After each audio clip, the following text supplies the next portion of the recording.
What it do, bruh?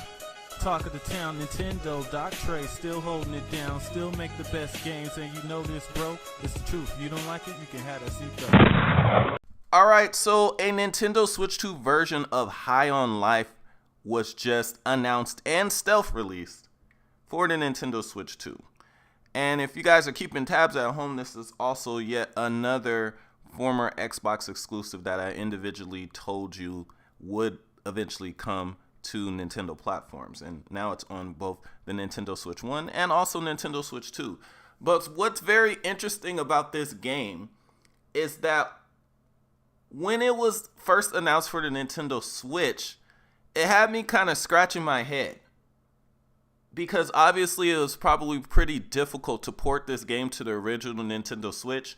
And not only did they do that, they announced it for the Nintendo Switch 1 a month before the Switch 2 came out. So I was thinking, like, why did they go through all this? Why didn't they just wait for the Nintendo Switch 2? Now, this is interesting because, you know, what we were hearing from John of Digital Foundry was saying that some of these developers were telling them that they didn't have access to a Nintendo Switch 2 kit to simply just make the game for the Nintendo Switch. And I guess that would make this story here kind of make sense. Like maybe they didn't have dev kits at the time, and Nintendo said, hey, just make it for the Switch 1 for now. And then it came out 3 months ago, and then now apparently they have Switch 2 kits, and they released a free update for the Nintendo Switch 2. But where things get kind of interesting here is I saw this post on Twitter from a user named John Scar at 4Scars Gaming. And he made this post during Gamescom. And it says, Squatch Games is showing off High on Life 2 at Gamescom. It's coming to Xbox, PlayStation, and Steam.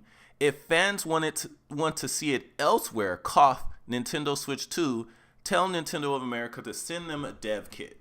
And it says Squatch Games has made their presence known at Gamescom 2025, showing off a metric ton of all new High on Life 2 stuff. And no, it wasn't just a bunch of boss fights, smarty pants. The team gave select attendees a chance to play the demo, learn about the new cast of Talking Guns, and discover what makes High on Life 2 a worthy successor to its best-selling predecessor. Plus, they announced its release date, February 13, 2026. Baby. And it says, February 13 is special for several reasons. First, it's Friday the 13th, which is obviously cool, and it's Valentine's Day Eve. Kick off everyone's favorite holiday in style by blasting alien creeps to rescue your sister. Romantic question mark. What? Anyway, it says, anyway, High on Life 2 has a little something for everyone. Snuggle up with your sweetie in matching game chairs, smooching aliens. Okay, I'm not reading all that. Okay, now it says, and yes, that date is for all platforms. We're talking Xbox Series X and S and Xbox PC, day one on Game Pass, PlayStation 5, Steam, and Epic's Game Store.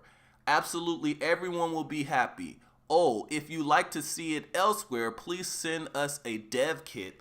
Thanks. So with that statement, everything mentioned there besides the Nintendo Switch 2. And also what we were talking about where these developers are complaining about not having dev kits, the obvious conclusion would be to think that they're talking specifically about the Nintendo Switch 2. Well, that's really interesting because this post and this happened last week, and they stealth announced High on Life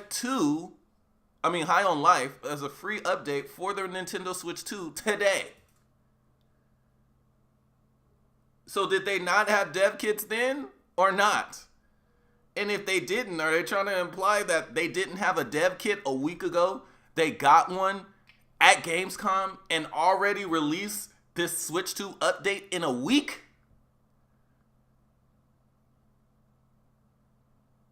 I don't know. That's pretty interesting to me. If they literally did not have a dev kit a week ago, and they've already released a Switch 2 version, I don't know. That's pretty crazy to me. That's some crazy planning.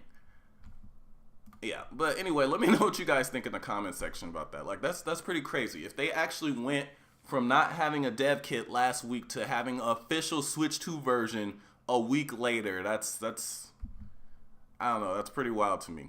Let me know what you guys think in the comment section.